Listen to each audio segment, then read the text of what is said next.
Good afternoon.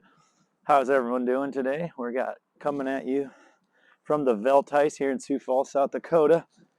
Precast is being done over here. Foundation's completely done.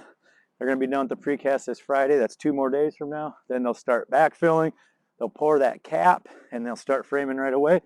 Walls are being framed in the shop.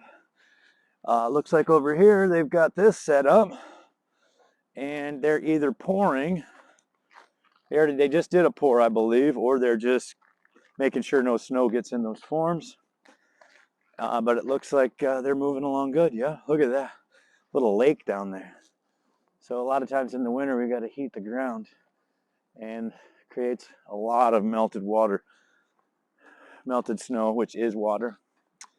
Anyway, yeah, it looks like these guys are cruising along too. They got a lot of rebar in over there. They're about a quarter of the way done, roughly, with the foundation. And then then they start the next process here, and then these guys got that hole to go to. There's probably about 40 inches of snow in that hole. So sometimes that gets discouraging. The snow set us back a little bit, but as you can see, we're right back on track.